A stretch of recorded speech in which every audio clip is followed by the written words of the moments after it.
I know you're not talking about somebody being lucid and cogent and enunciating their thoughts with clarity, and you're bragging about Donald Trump. We can't be watching the same stuff if that's what you're doing. You ain't going to do that today. You know now, what? Lindsey Graham, hold it. Now, Senator Lindsey Graham is about to come on this show. Let me tell you something. That man can articulate himself very well. Not Donald Trump now. You know I spoke against President Barack Obama, who I know you don't like that, but I admire and respect this man. I did not like what he had to say at that particular clip that you showed, and I spoke out about it on my show, the Stephen A. Smith Show, and I'm unapologetic about that because I know, by and large, black men have always supported black women. That's a fact. That's a point of fact. Now, you did call her out early, and you said she's making a mistake not doing interviews.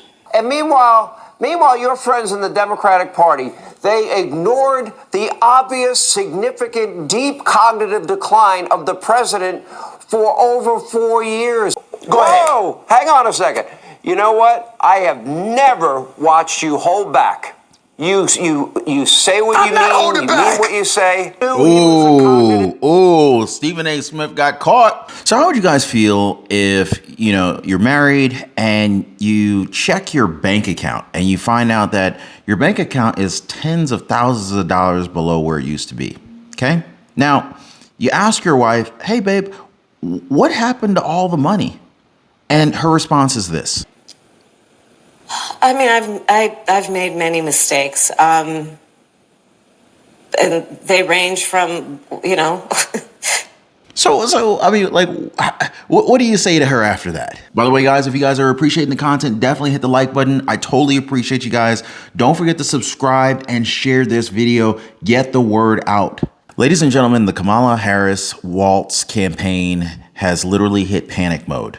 What I want you to do is to pay very close attention. Watch how these folks explain why Kamala Harris is not explaining more about her policies and her programs. I think that the commentary and the opinions of these folks is definitely going to shock you, if not amuse you. Watch. The reason Kamala Harris is not getting into more depth about all of her possible programs, because I think if people find out, they're not going to be happy about it. I hope that Kamala will win in the end. Mm-hmm. What would be the policies that affect you most that drive you to vote for Kamala Harris? Now, I'll be honest. I haven't paid enough attention to know her specific policies. It does seem like she's been there for the middle class, which a lot of my family is. Unbelievable. The polities. Beyond the gaffe, right? But seriously, you're hell-bent on voting for Kamala Harris, but you can't even think of one policy that she would support that would actually benefit you and your family. I mean, you say you're middle class. Are you sure you're voting for someone who's actually going to be the best for the middle class family? It's a serious question. All right, joining us now with reaction is ESPN host, the one and only Stephen A. Smith. Do you want to get it out of the way now? How hard your life is, that you have to defend the fact that you admit that you're friends with me. You want to get that out of the way at the beginning or at the end? I don't need to get that out of the way. The public knows that already. You get on my nerves. I don't agree with you 75% of the time, but you're still my buddy. I feel bad for you half the time with some of the takes you give, but I'm here to help you out anyway. What's going on, Sean? Okay. All right. I always say, you say to me, stay in my lane when I talk sports, stay in your lane on politics. However, there's something amazing. Putting aside any demographic group, if you are going to attack them, you want them to vote a certain way, and you're going to suggest that they are sexist or misogynistic, if you're going to suggest, like Stacey Abrams did, that African-American men are racist and sexist, is that a good way to encourage people to vote the way you'd like them to vote? No, but I didn't hear Stacey. I didn't hear Stacey Abrams speak in that way. As a matter of fact, she talked about how black men do vote. Black men do support Kamala Harris. Black men do support a lot of the Democrats and what have you. And she's absolutely right about that. I spoke against President Barack Obama, who I know you don't like that, but I admire and respect this man. I did not like what he had to say at that particular clip that you showed, and I spoke out about it on my show, the Stephen A. Smith Show, and I'm unapologetic about that because I know, by and large, black men have always always supported black women. That's a fact. That's a point of fact. Now, that doesn't mean that there isn't some misogyny that does exist amongst a few in our community. But I think that when we looked at this election that's forthcoming, and we see Kamala Harris going up against Donald Trump, I don't think it's right to point to that as a reason why it's a nip and tuck race and why she isn't receiving the support that she deserves. And that is why I spoke out against what he had to say on that particular issue, because I was refuting what he was saying. I don't believe that to be the case at all when it comes to her. Well, first of all, misogynistic or not, the thing is, first of all, is Kamala Harris black, guys? Because I don't think that she's black.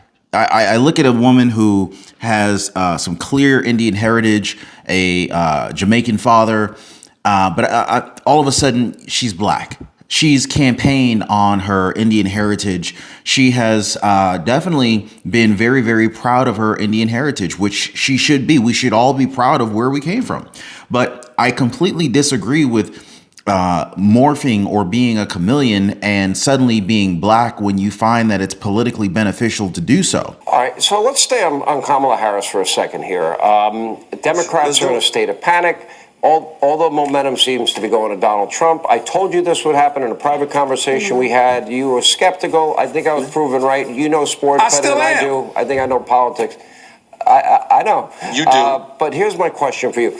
You did call her out early, and you said she's making a mistake not doing interviews.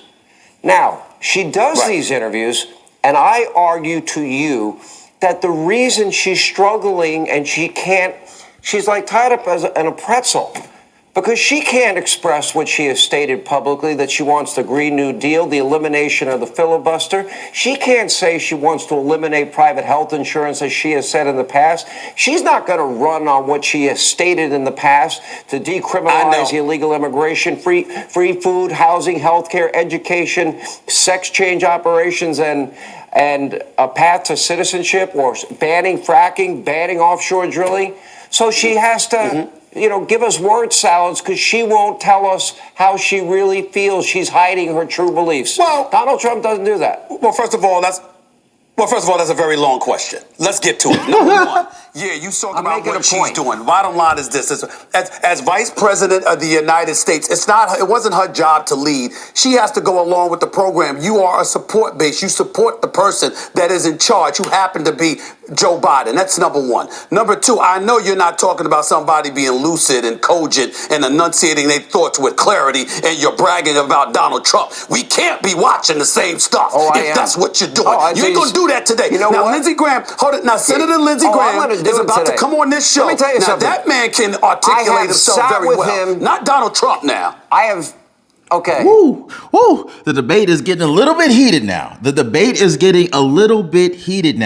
And, but going back, just to kind of rewind just a little bit, Stephen A. Smith has clearly called out Kamala Harris early on in this presidential race. He called it out. He called Kamala Harris out. But this is definitely getting a little bit heated here. Now, I got to ask you guys, I want you guys to chime in the comments. Are you telling me that that Donald Trump has a cognitive, a mental weakness here in comparison to Joe Biden? Because this is originally why Joe Biden is no longer in the race. Joe Biden, coup or no coup, has been effectively removed from the race, likely due to major key, very powerful folks in charge, such as Barack Obama behind the scenes, being the maestro who's actually orchestrating everything that we're seeing right now. Nancy Pelosi in the background. But here's the thing, guys.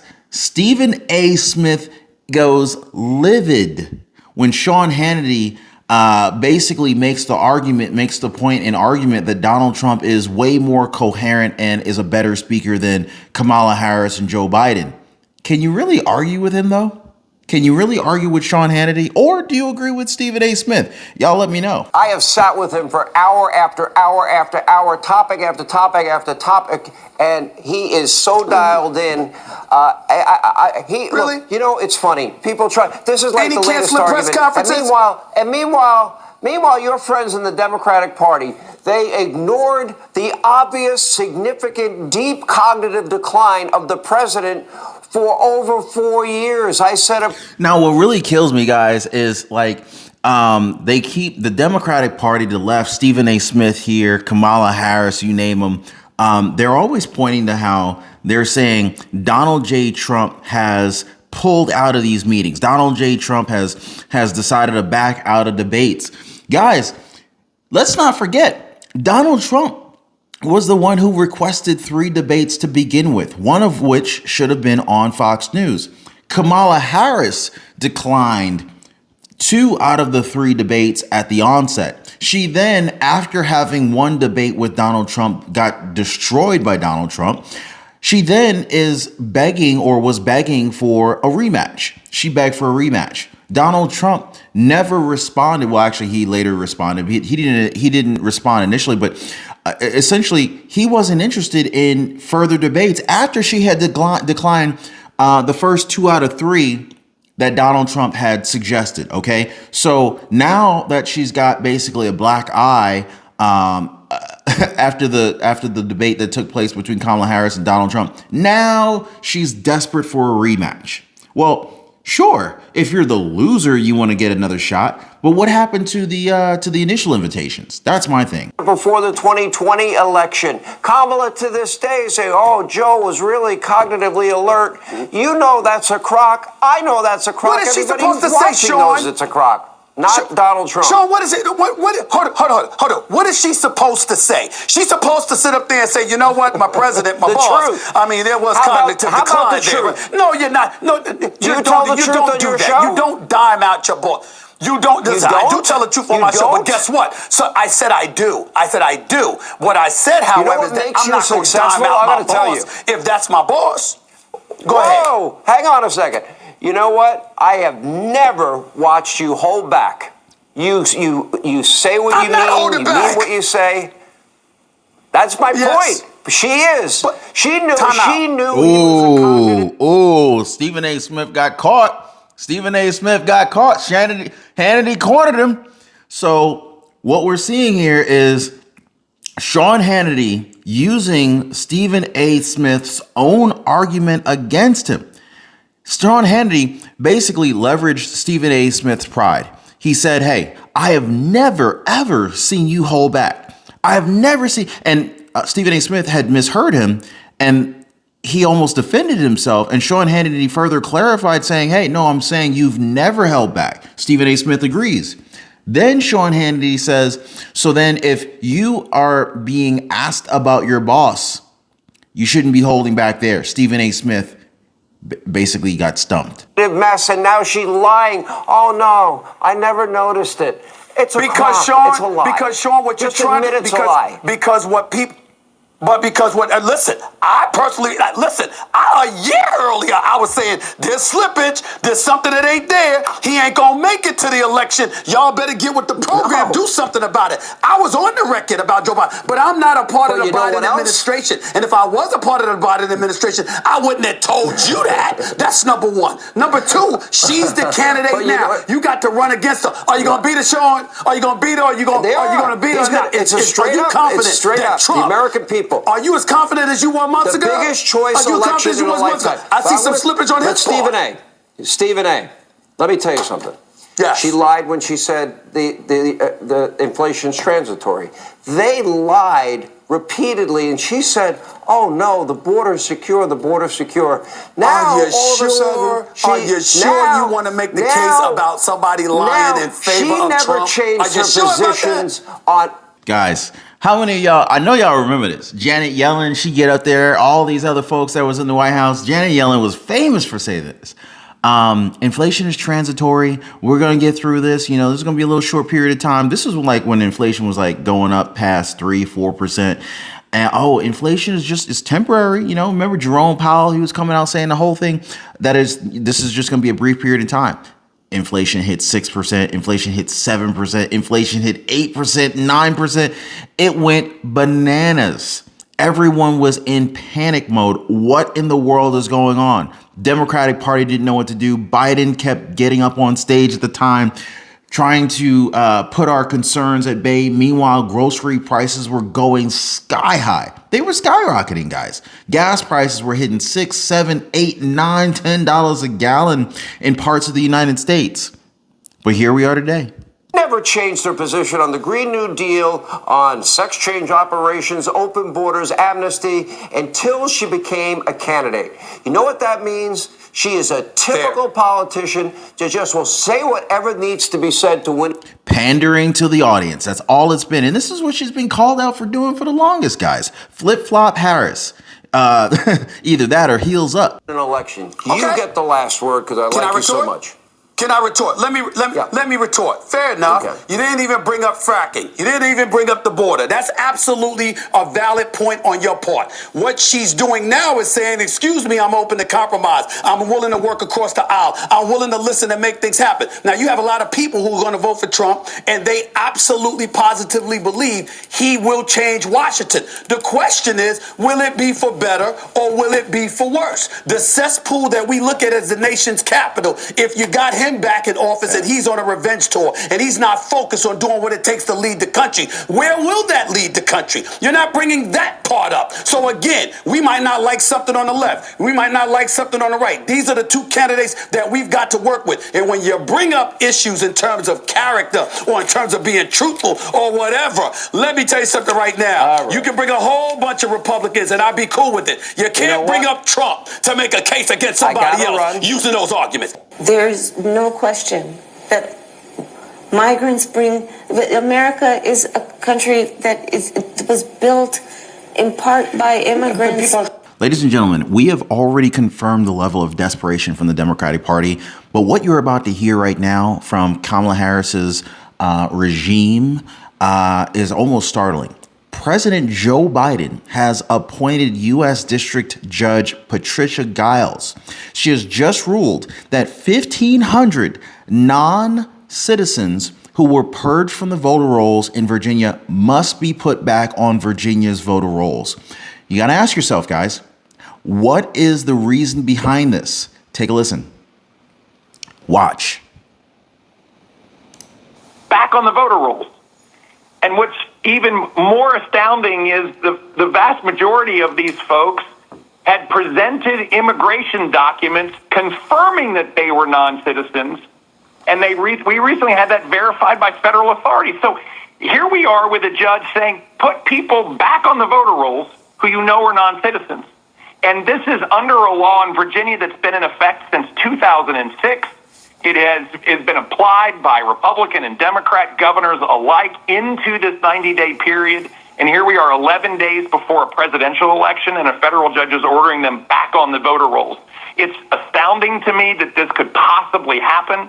I mean, listen, common sense says non-citizens aren't on the voter rolls, but the Constitution and the law say it as well. And that's why we are immediately petitioning the Fourth Circuit for an emergency stay here on this injunction. And we will immediately go to the U.S. Supreme Court if necessary. Look, we are not going to sit by and let this happen. I'm reading, Governor, that the executive order requiring the removal of them came on August 7th. Which was 90 days before Election Day. So clearly you had begun this process far ahead of when the DOJ... Wow, guys. The Kamala Harris camp, the Tim Walz Kamala Harris camp, their cover has been blown. They're literally trying to gather as many votes as they can because Obama, he's already spilled the beans just last night. Last night during Kamala Harris's rally, he confirmed that this race is going to be close. It's going to be tight, he said. This means that Kamala Harris could very well lose the election here in 2024. So what do? Well, they look to find out where can we get some extra vote from. Let's get an extra 1,500 non-citizens who were previously purged from the voter rolls in Virginia to be put back on Virginia's voter rolls. So what, they're non-citizens? Come on, guys. This literally spells out their entire game plan with the whole illegal immigration situation right there before you. And if the CNN town hall interview between Anderson Cooper and Kamala Harris doesn't spell out the fact that CNN has completely abandoned Kamala Harris and is now accepting the real possibility of Kamala Harris losing this election, I want you guys to listen to how CNN is now preparing their audience for the possibility of Donald Trump winning the popular vote. Watch this. All right. I went back to the time machine to see where were the past two races at this point in the campaign. Look, Harris in the average poll right now is up by 1, well within the margin of error. You go back 4 years ago, Joe Biden was well ahead of Donald Trump in the national popular vote polls. He was up by 9. Even Hillary Clinton was up by 6 points. So now Donald Trump's in a position he really hasn't been before at this point in the campaign, where he could truly compete, and we can truly say that the popular vote at this point is way too close to call. Of course, this is only going back 8 years. I wanted to jump even further back in my time machine to get an understanding. Hey, I haven't heard about a Republican potentially winning the popular vote in a while.